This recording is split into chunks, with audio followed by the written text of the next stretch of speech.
Hi, and welcome to another episode of Fly or Die. I'm Jordan Crook. And I'm John Schieber. And today we're talking about Yo. Yo!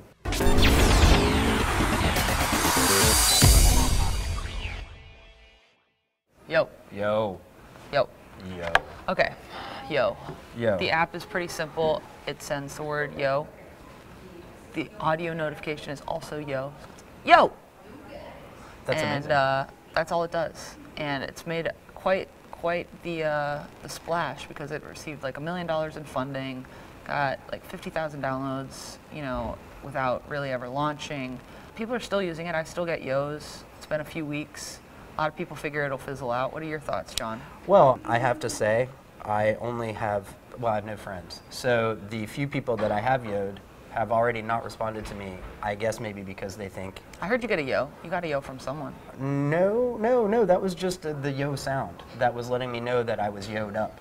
But when you get a yo sound, that means you got a yo. Seems like you don't know how to use it yet. It's really a confusing app for me. It can be confusing because one of the things about it is you don't ever see the word yo. I mean, you see it in the push notification you get, but when you get into the app, you think that, like, you see someone's name in your inbox and you think that that's a yo.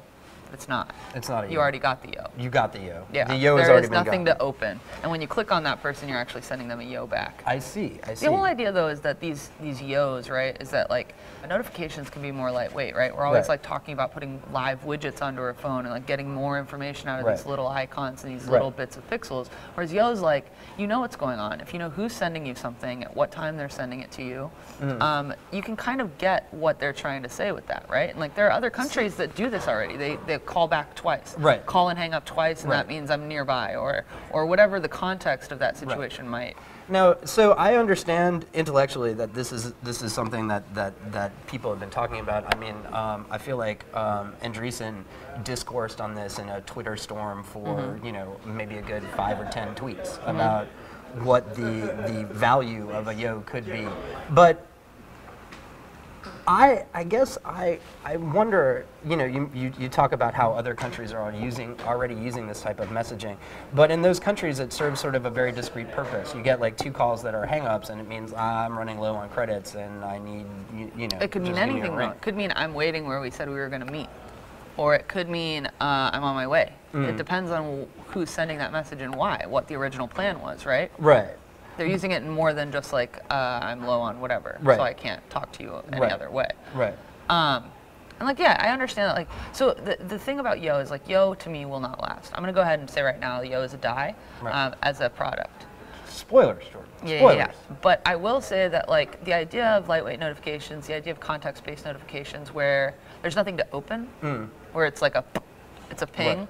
And it's because I did it, and because of the time and place, and because of whatever we've been talking about that day, that becomes clear to you. Right. And I think that the idea of letting brands interact in this kind of way is really interesting. Like the whole idea of the World Cup, the idea of Starbucks sending me a yo when my coffee is ready. I would prefer that. That's a nicer Starbucks experience.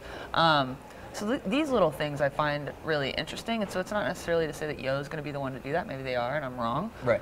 But it's just about the idea of like the evolution of the way that we use notifications on our phone. Well, I mean, you want to talk about sort of the ways in which people use notifications on their phone, and that I firmly believe is something that's happening. You're already seeing sort of instant messages populate to the phone. Let's say I'm on a call, and there's another call coming through. I can now just send a text that says, I'm on a call, call me back later, or, we'll talk to you in 5, or whatever it is. And those things are pre-programmed in the phone. That, I feel, makes some sense. And having a more customized alert, a more personalized alert, is also, kinder and gentler and more touchy-feely. But does there really need to be a discrete app for that? Does that app need to get $1 million in funding? I kind of don't think so. I'm going with die. I'm gonna go with the die. I'm going with the die is cast at this point. The die has been cast. All right. And I'm not gonna unthrow it.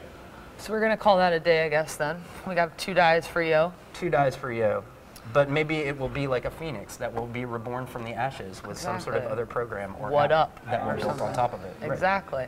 All right. Well, we're gonna call that for today. Thank you for watching this episode of Fly or Die. See you next time. Cheers.